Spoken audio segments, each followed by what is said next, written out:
One evening, as I was lying flat on the deck of my steamboat, I heard voices approaching, and there were the nephew and the uncle strolling along the bank. I laid my head on my arm again, and had nearly lost myself in a doze, when somebody said, in my ear as it were, "I'm as harmless as a little child, but I don't like to be dictated to. Am I the manager, or am I not? I was ordered to send him there. It's incredible." I became aware that the two were standing on the shore alongside the forepart of the steamboat, just below my head. I did not move. It did not occur to me to move. I was sleepy. "It is unpleasant," grunted the uncle.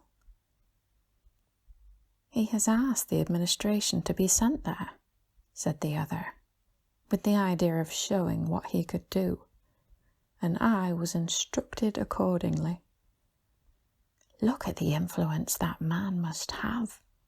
Is it not frightful? They both agreed that it was frightful, then made several bizarre remarks.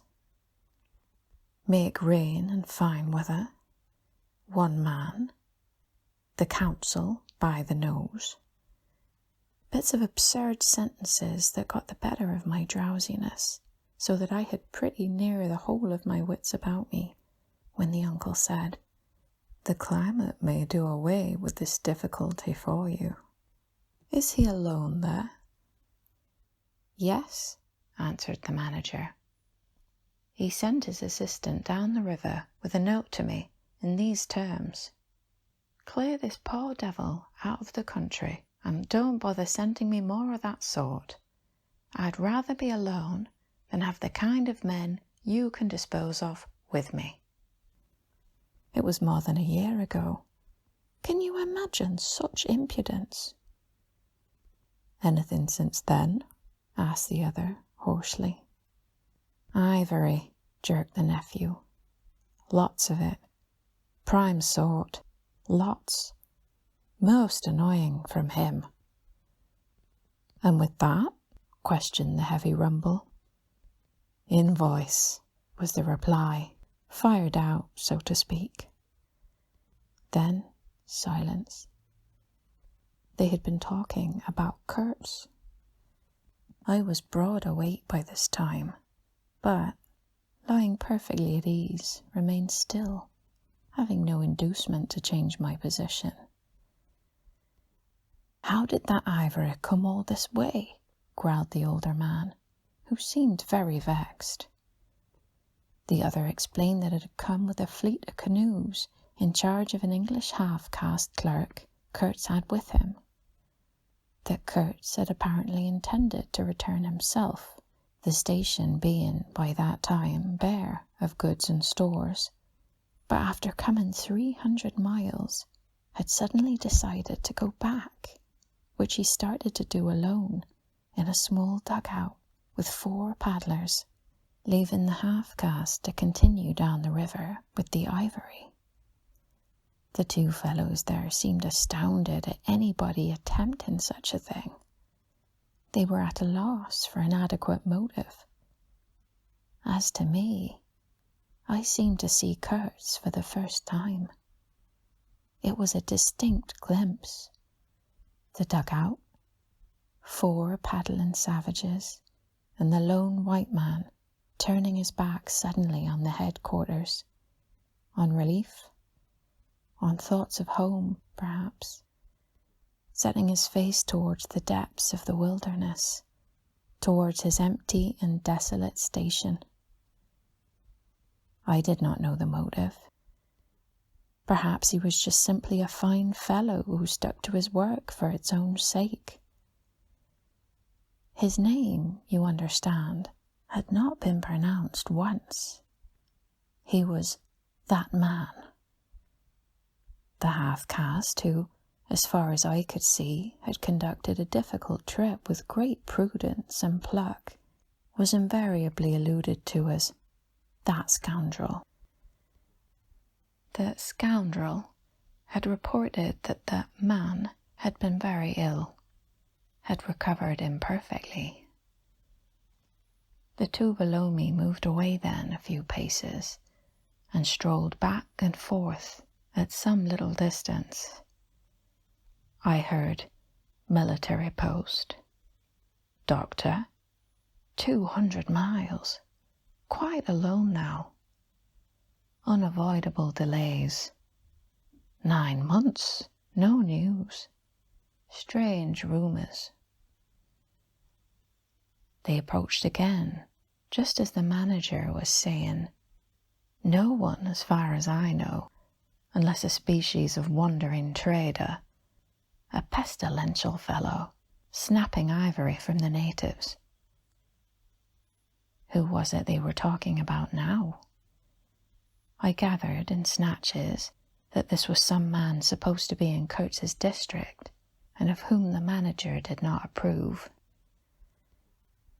"We will not be free from unfair competition till one of these fellows is hanged for an example," he said.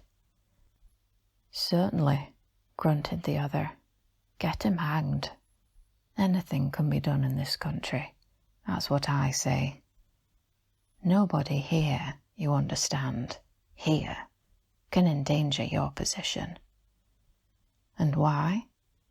You stand the climate. You outlast them all. The danger is in Europe. But there, before I left, I took care to—" They moved off and whispered. Then their voices rose again. "The extraordinary series of delays is not my fault. I did my best." The fat man sighed. "Very sad." "And the pestiferous absurdity of his talk," continued the other. "He bothered me enough when he was here. Each station should be like a beacon on the road towards better things. A centre for trade, of course, but also for humanizing, improving, instructing. Conceive you, that ass. And he wants to be manager. No, it's—" Here he got choked by excessive indignation, and I lifted my head the least bit. I was surprised to see how near they were, right under me. I could have spat upon their hats. They were looking at the ground, absorbed in thought.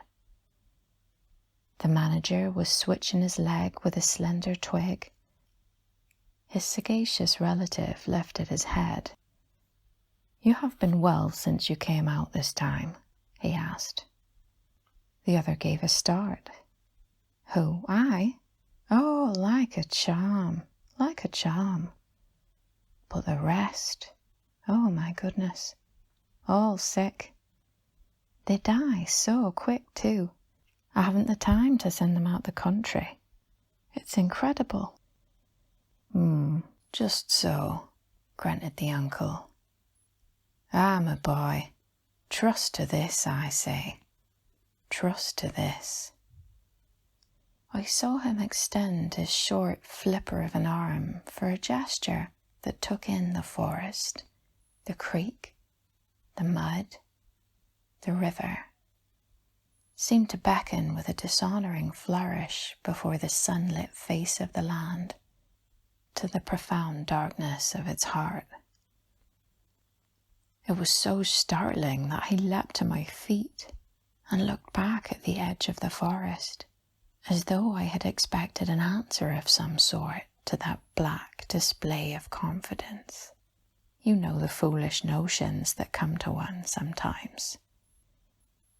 The high stillness confronted these two figures with its ominous patience, waiting for the passing away of a fantastic invasion. They swore aloud together, out of sheer fright, I believe. Then, pretending not to know anything of my existence, turned back to the station.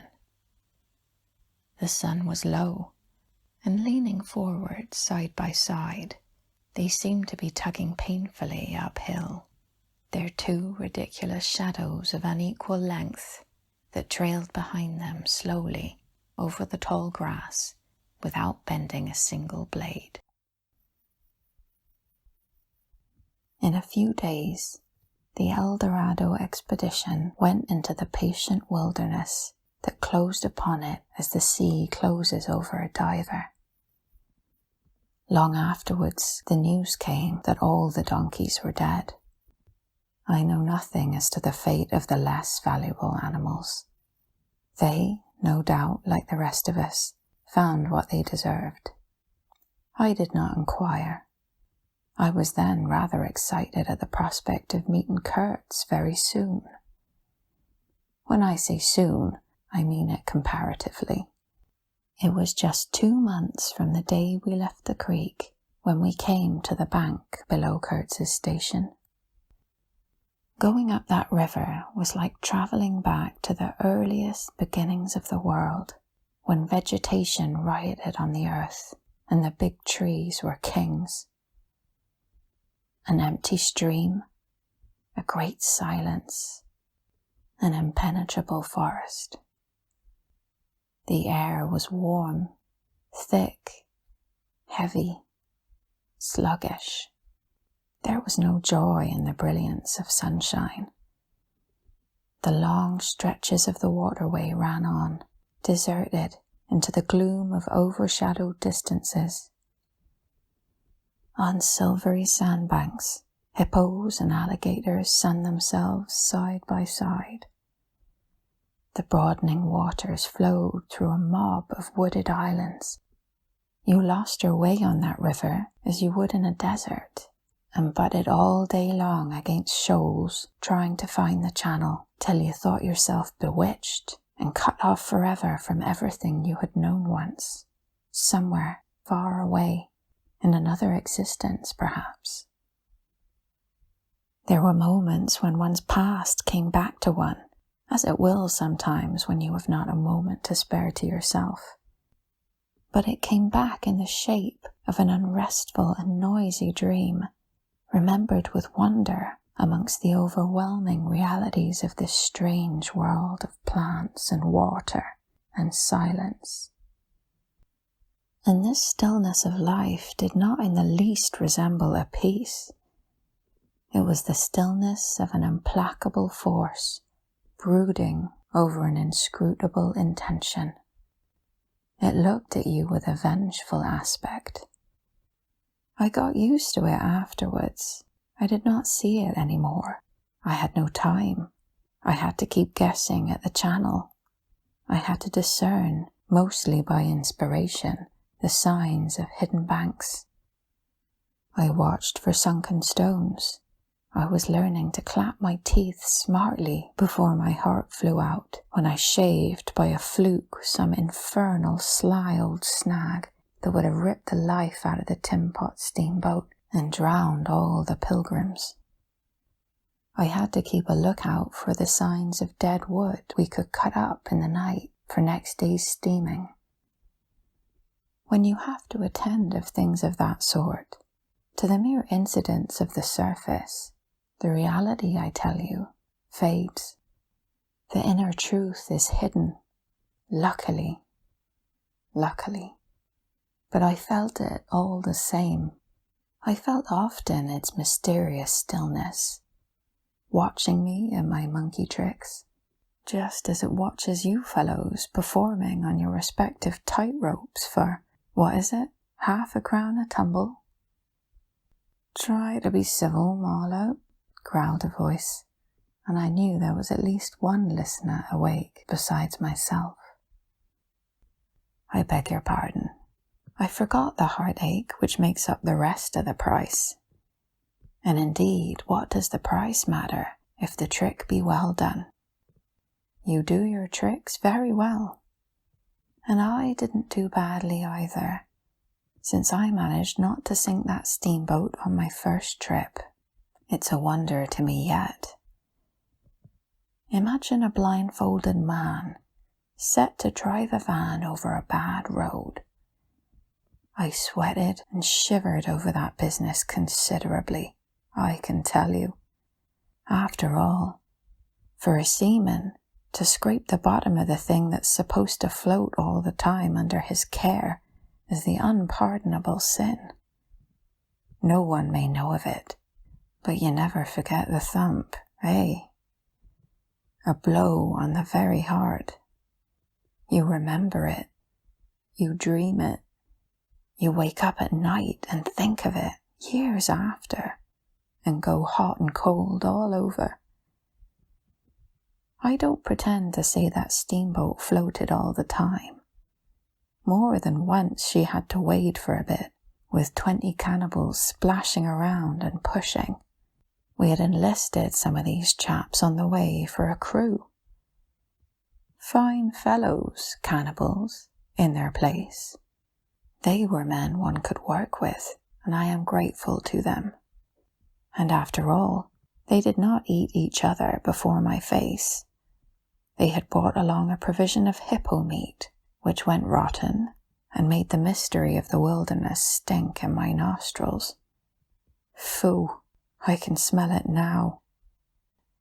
I had the manager on board and 3 or 4 pilgrims with their staves, all complete. Sometimes we came upon a station close by the bank, clinging to the skirts of the unknown, and the white men rushing out of a tumbled-down hovel with great gestures of joy and surprise and welcome seemed very strange, had the appearance of being held there captive by a spell. The word ivory would ring in the air for a while, and on we went, again into the silence, along empty reaches, round the still bends, between the high walls of our winding way, reverberating in hollow claps the ponderous beat of the stern wheel. Trees, trees, millions of trees, massive, immense, running up high, and at their foot, hugging the bank against the stream, crept the little begrimed steamboat like a sluggish beetle crawling on the floor of a lofty portion. It made you feel very small, very lost. And yet it was not altogether depressing, that feeling. After all, if you were small, the grimy beetle crawled on, which was just what you wanted it to do. Where the pilgrims had imagined it crawled to, I don't know. To some place where they expected to get something, I bet. For me, it crawled towards Kurtz exclusively. But when the steam pipes started leaking, we crawled very slow. The reaches opened up before us and closed behind, as if the forest had stepped leisurely across the water to bar the way for our return. We penetrated deeper and deeper into the heart of darkness.